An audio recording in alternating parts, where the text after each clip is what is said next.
Agora à noite está chegando no Aeroparque em Buenos Aires o presidente Lula. Está acompanhado pelo ministro Fernando Haddad. O ministro de Relações Exteriores, Mauro Vieira, já está lá esperando o presidente. E ele, na segunda-feira, se encontra com o presidente Alberto Fernandes. À tarde tem encontros com empresários argentinos e brasileiros.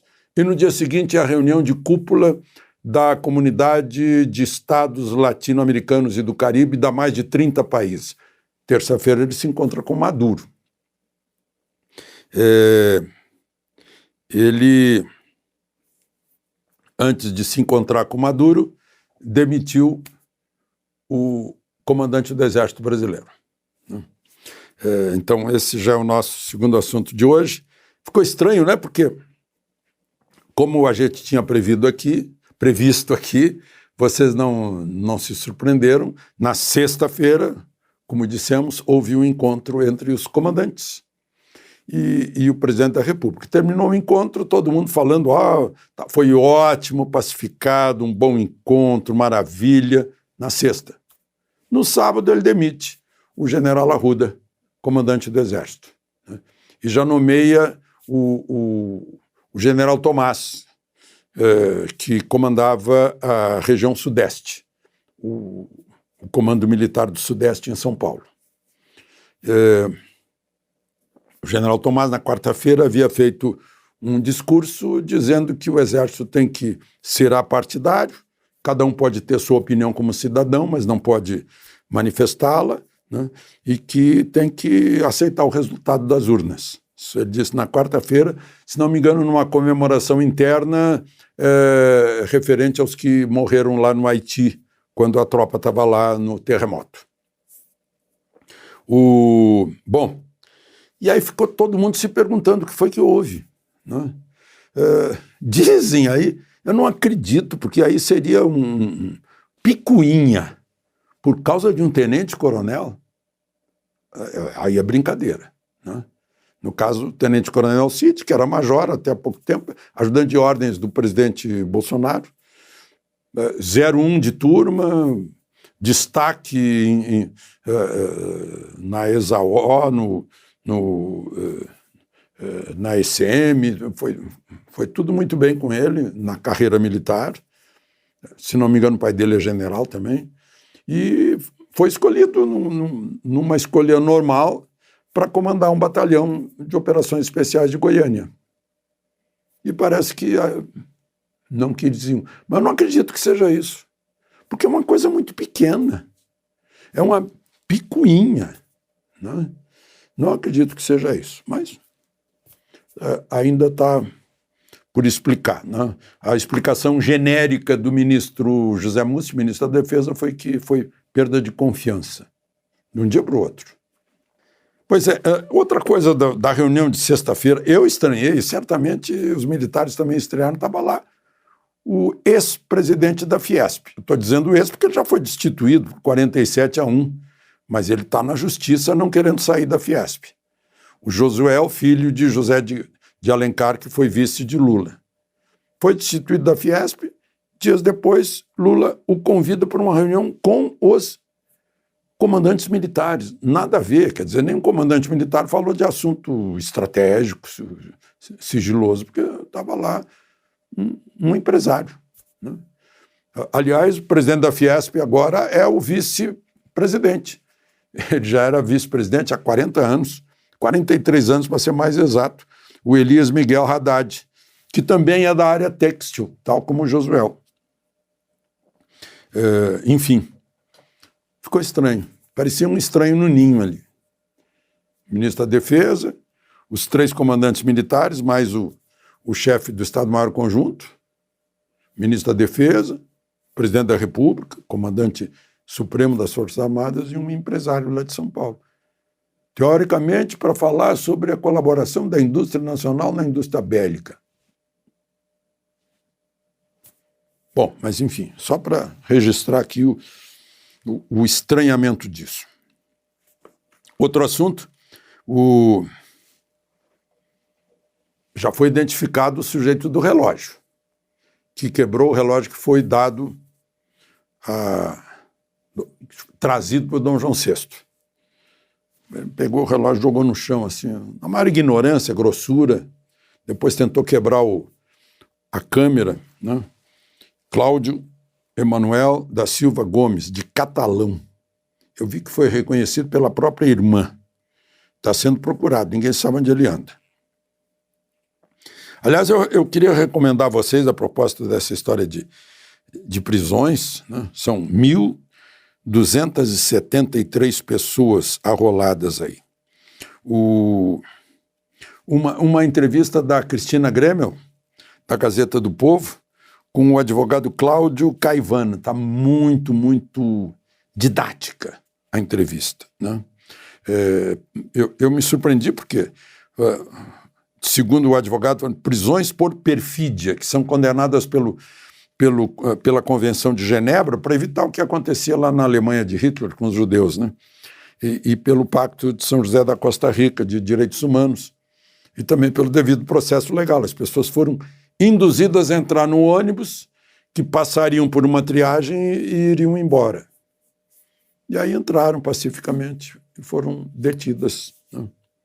Algumas foram soltas, mas já respondendo a inquérito. Só que quem preside o inquérito, isso o advogado esclareceu, não é o delegado. É um ministro do Supremo que preside o inquérito. Então já vem mais ou menos pronto o enquadramento das pessoas. Nunca se viu isso, né? Hoje eu conversava com uma oficial da PM e ela me dizia que estava muito preocupada porque via jovens estudantes de direito achando que isso é normal. Aí então é o fim. Aí chegamos ao fim, né? Bom, antes de ir para a Argentina, o presidente da República foi a Boa Vista, Roraima, diante de informações de que morreram 99 crianças Yanomami, principalmente de desnutrição. Você sabe qual é o tamanho da reserva Yanomami? É igual ao estado de Pernambuco. Sabe quantos índios estão lá? Pernambuco tem, 9 milhões de habitantes. E essa área é igual ao estado de Pernambuco. Tem 18 mil Yanomamis, uma coisa assim, 20 mil por aí. Eu fico pensando, desnutrição? Eu vi que a Força Aérea Brasileira está levando comida. Desculpa, eu não consigo entender. Alguém vai ter que me explicar.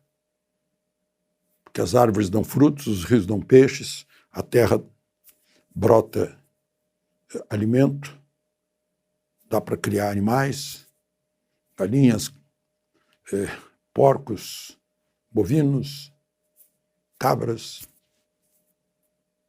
Realmente eu não consigo entender. Mas estou falando só da reserva brasileira, porque junto tem a reserva venezuelana, que é outro tanto. Dá 4 Suíças. A reserva junta dá, somando, o estado de Pernambuco e o estado de Santa Catarina. Ou 2 Portugal.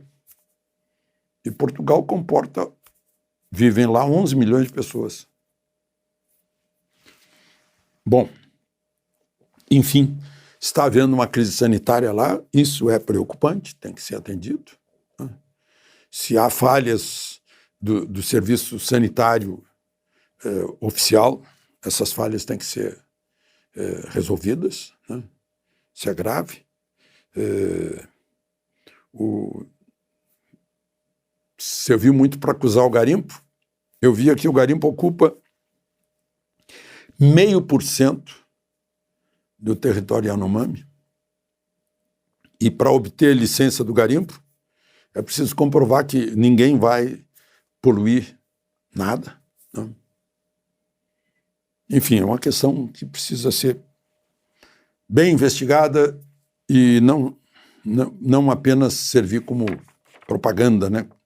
questão midiática. Bom, outro assunto aqui é o afastamento do governador aqui da capital do país, Ibanez Rocha. Interessante que o presidente da República decretou intervenção aqui por 30 dias e o ministro Alexandre de Moraes decretou o afastamento dele por 90 dias.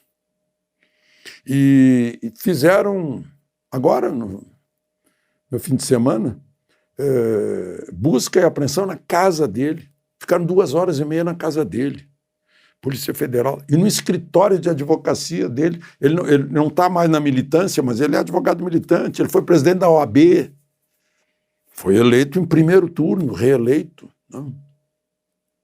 Aí eu vejo, estranho, né? O advogado Cacai, que é muito amigo de José Dirceu, é do PT, né? É de partido oposto de Ibanez, e, no entanto, disse o seguinte, que está publicado no Correio Brasiliense: é um atentado à estabilidade democrática. Busca e apreensão atinge por tabela todos os clientes com a quebra do sigilo sagrado entre o advogado e o cliente.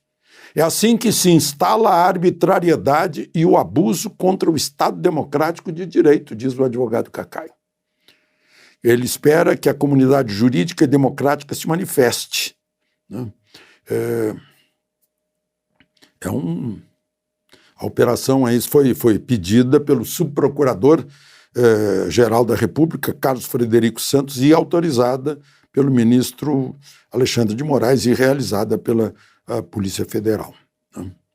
Só para a gente recordar, né?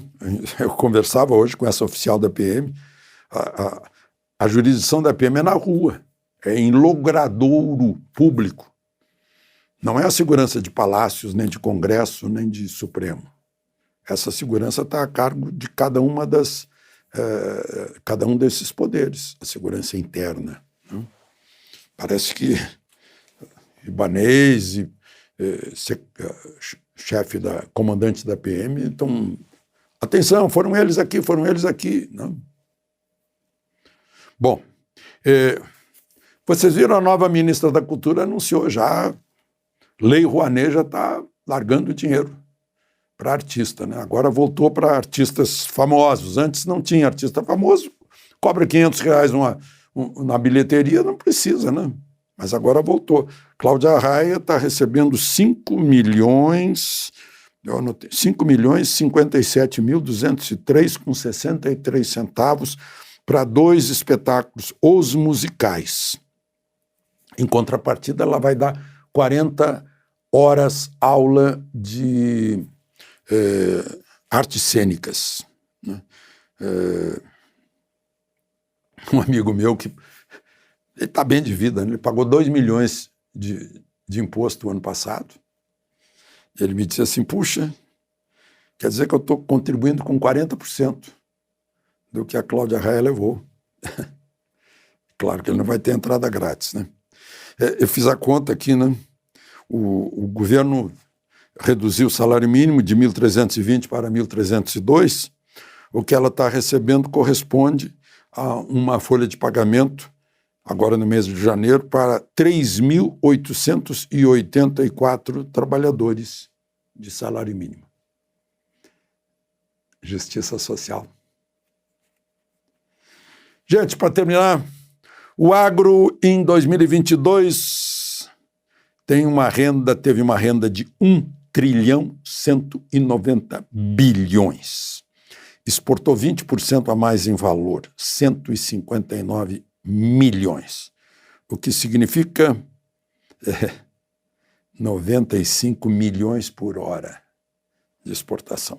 Ano passado. De Brasília, Alexandre Garcia.